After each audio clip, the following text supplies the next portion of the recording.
नमस्कार, मैं अभिषेक राज। Easy way coaching में आप सभी का हम स्वागत करते हैं। दोस्तों, नेशनल फर्टिलाइजर्स लिमिटेड में भर्ती आ चुकी है। इसके बारे में जानकारी आप सभी को हो चुका है। पिछले वीडियो में मैंने बताया था शॉर्ट नोटिफिकेशन के माध्यम से। आज की वीडियो में हम डिटेल्स में समझेंगे इसका सिलेबस का पैटर्न क्या रहेगा, ठीक है। इसके लिए एजुकेशनल क्वालिफिकेशन की क्या जरूरत रहेगी, फॉर्म को कैसे अप्लाई करना है, तमाम चीजों के बारे में आपको हम जानकारी देने वाले हैं, ठीक है। चैनल पर नए तो सब्सक्राइब जरूर कर लीजिएगा और बेल आइकन को इसलिए दबाना है क्योंकि बहुत सारे ऐसे नोटिफिकेशन होंगे जो आपसे मिस हो जाएंगे, तो बेल आइकन को भी दबा दीजिएगा, ठीक है। आइए समझते हैं। चालू करने से पहले मैं आपको बता दूं कि इजी वे ग्लोबल एप्लीकेशन को डाउनलोड कर लीजिएगा। फ्यूचर के लिए जो भी भर्ती निकाली जाती है सबका तैयारी आप इस एप्लीकेशन के माध्यम से कर सकते हैं, ठीक है।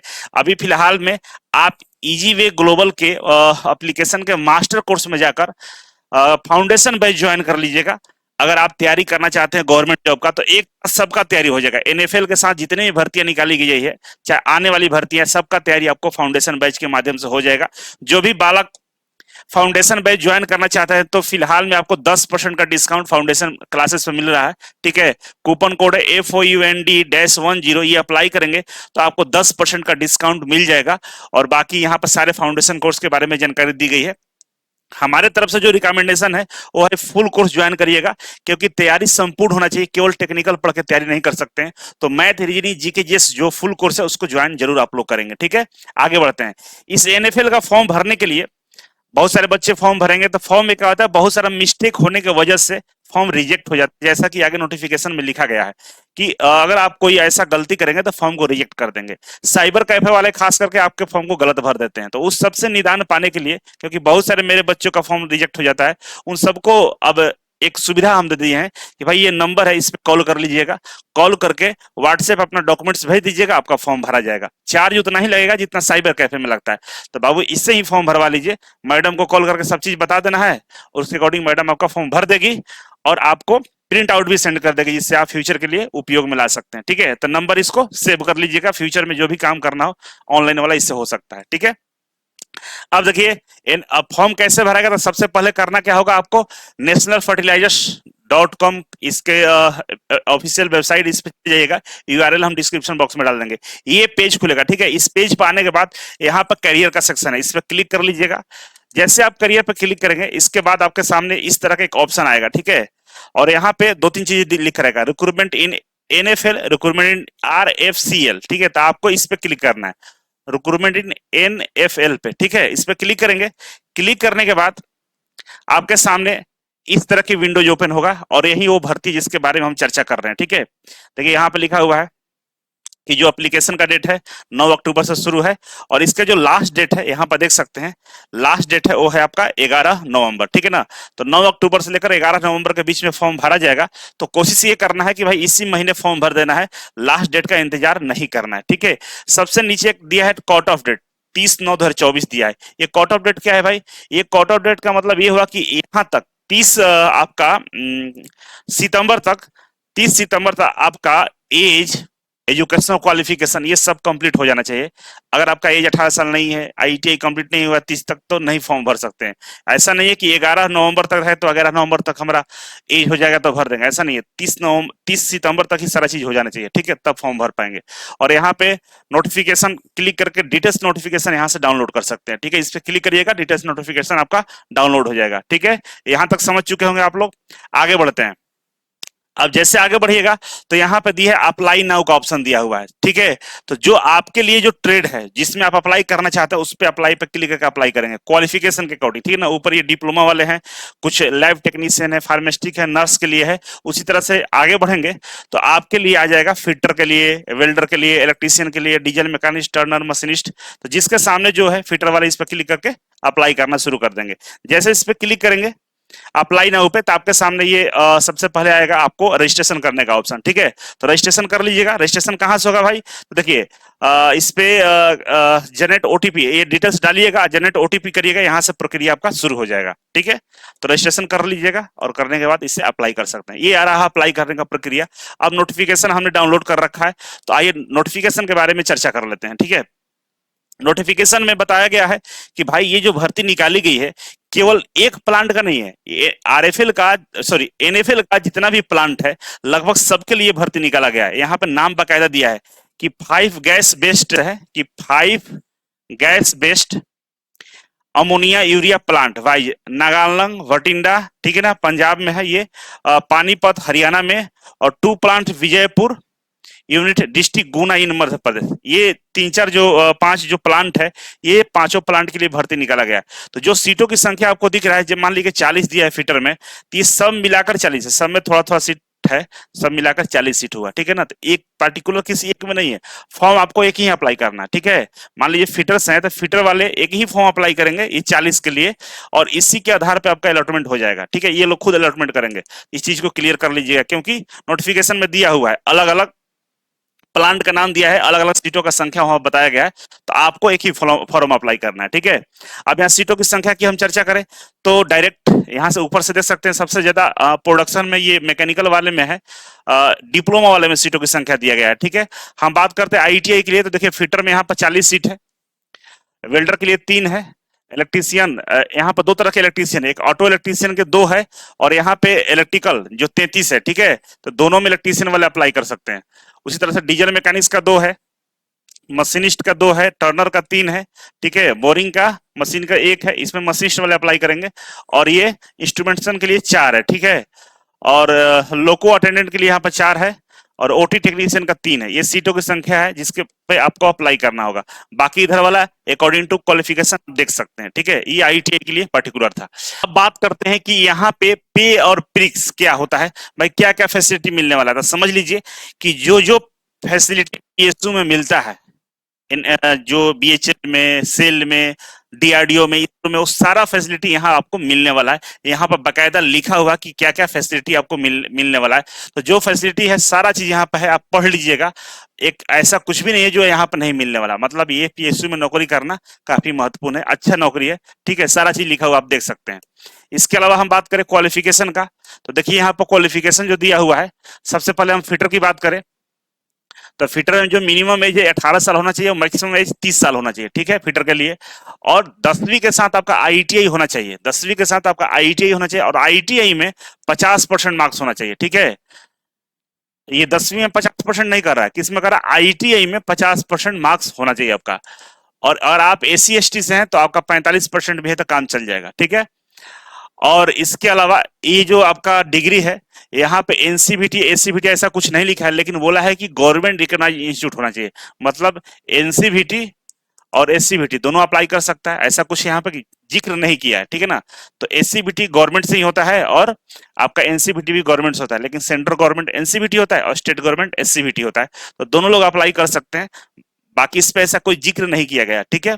और सारे में जितने भी हमने ट्रेड का नाम गिनाया था आपको, सब में एज दिया है 18 से 30 साल तक एज है, ठीक है। सब में 10वीं के बाद 10th के साथ में आईटीआई मांगा गया है, और आईटीआई में 50% बोला है कि मार्क्स होना चाहिए, तब जाकर आप अप्लाई कर पाएंगे, ठीक है। तो आप नोटिफिकेशन को डाउनलोड करके देख लीजिएगा। बाकी सब में यही कॉमन है, किसी तरह का कोई एक्सपीरियंस नहीं मांगा गया है, ठीक है।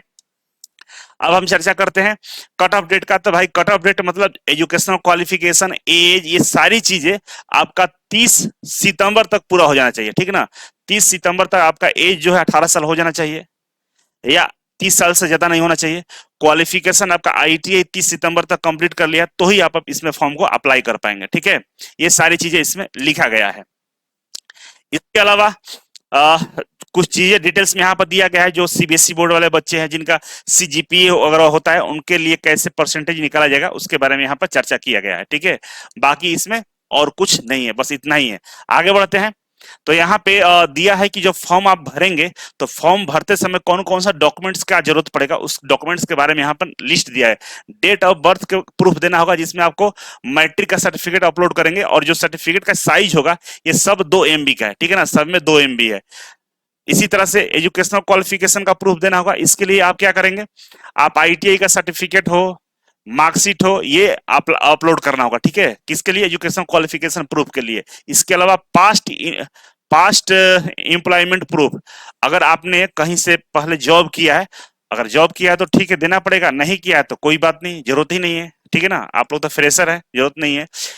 प्रेजेंट एम्प्लॉयमेंट ये भी नहीं देना है आपको।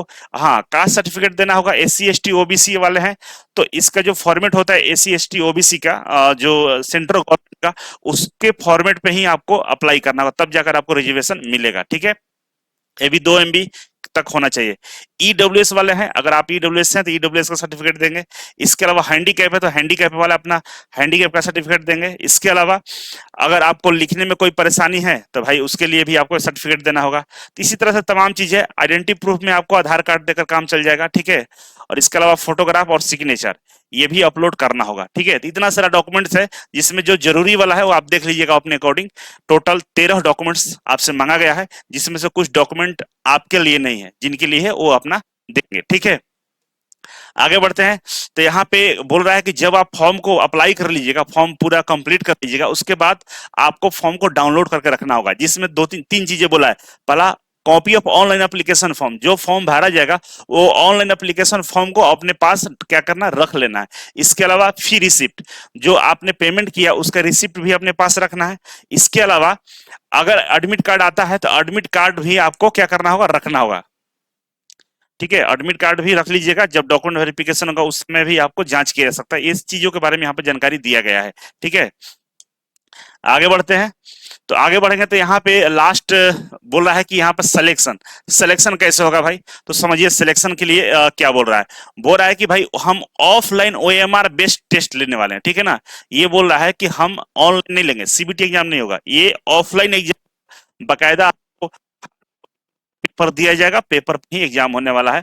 और आपको एक OMR सीट मिलेगा, जिसपे गोल गोल गोल गोल करना होता है ना, ऐसे ऐसे गोल गोल करना है, और ऑफलाइन के माध्यम से एग्जाम होने वाला है। ठीक है, तो इस तरह से एग्जाम लिया जाएगा। इसके लिए आपको क्या होगा, ऑफलाइन जो सेंटर होगा वहां पर जाकर आपको एग्जाम में अपीयर होना होगा। ठीक है, अब सेंटर के लिए आप पहले से ही बता दिया कि सेंटर मेरा कहाँ कहाँ रहेगा, उसके अनुसार आपको सेंटर चॉइस करना होगा। जैसे सेंटर की हम बात करें तो देखिए यहाँ पर सेंटर का नाम बता दिया है। इधर यहाँ से आप देख सकते हैं रांची में है, ठीक है, लखनऊ में है, उसके अलावा चंडीगढ़ है, रायपुर है, न्यू दिल्ली है, उत्तर प्रदेश में नोएडा है, ठीक है, बेंगलुरु है, भोपाल, अहमदाबाद, हैदराबाद, उसी तरह से इधर पटना भी है। ठीक है, पटना भी है, विजयवाड़ा है, कोलकाता है, जम्मू है, कोची है।